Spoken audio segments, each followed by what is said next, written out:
And CDC says that's because we are the sickest people on earth. What is happening to our country? And why isn't this in the headlines every single day? An interview with Callie Means and his sister, Dr. Callie Means, who is the top graduate of her class at Stanford Medical School. I was delighted when Callie told me that day that he had also been advising President Trump. He told me President Trump was anxious to talk to me about chronic disease, ending the childhood disease epidemic. So following my first discussion with President Trump, I tried unsuccessfully to open similar discussions with Vice President Harris. This is the most important issue.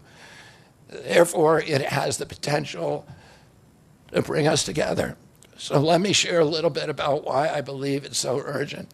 We spend more on healthcare than any country on earth, twice what they pay in Europe.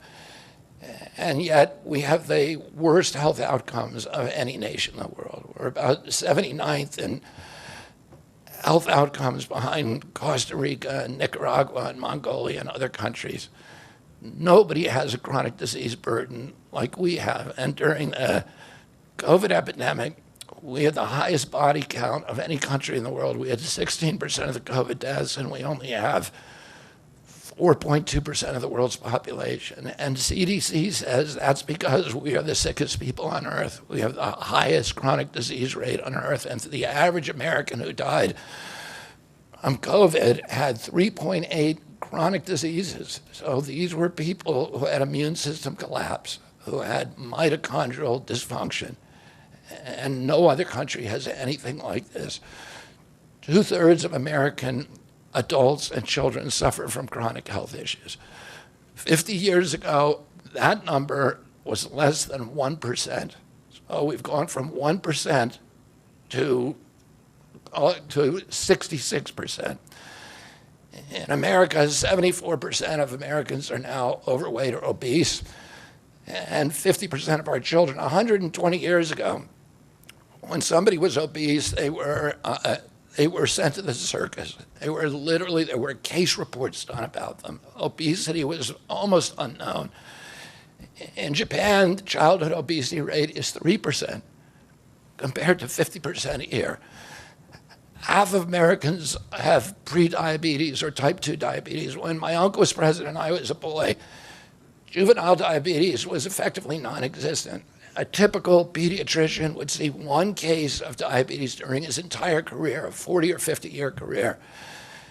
Today, 1 out of every 3 kids who walks through his office door is diabetic or pre-diabetic. And the mitochondrial disorder that caused diabetes also causing Alzheimer's, which is now classified as diabetes.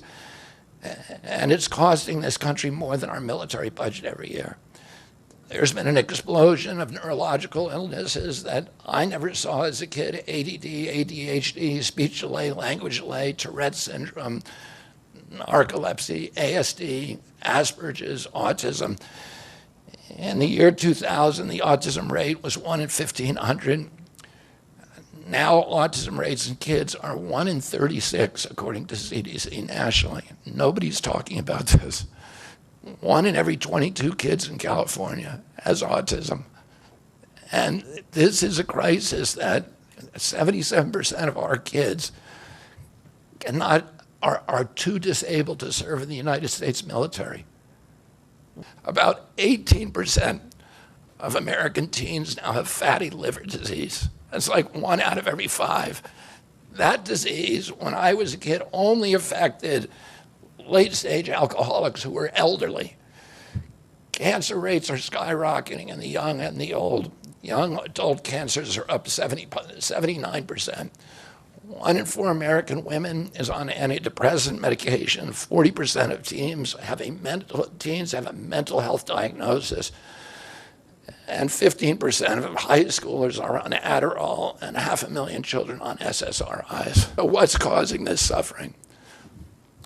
I'll name 2 culprits. First, and the worst, is ultra-processed food. About 70% of American children's diet is ultra-processed. That means industrial manufactured in a factory. These foods consist primarily of processed sugar, ultra-processed grains, and seed oils. Laboratory scientists many of whom formerly worked for the cigarette industry, which purchased all the big food companies in the 1970s and 80s, deployed thousands of scientists to figure out new chemicals to make the food more addictive. And these ingredients didn't exist 100 years ago. Humans aren't biologically adapted to eat them. Hundreds of these chemicals are now banned in Europe, but ubiquitous in American processed foods. Many of these chemicals increase estrogen because young children are ingesting so many of these hormone disruptors. America's puberty rate is now occurring at age 10 to 13, which is 6 years earlier than girls were reaching puberty in 1900. Our country has the earliest puberty rates of any continent on the earth. And no, this isn't because of better nutrition. Breast cancer is also estrogen driven, and it now strikes 1 in 8 women. We are mass poisoning all of our children and our adults. And chronic disease costs more to the economy as a whole, costs at least $4 trillion, 5 times our military budget. It is crippling the nation's finances. When my uncle was president, our country spent $0 on chronic disease. The good news is that we can change all this. We can change it very, very quickly. America can get healthy again. To do that, we need to do 3 things. First, we need to root out the corruption in our health agencies.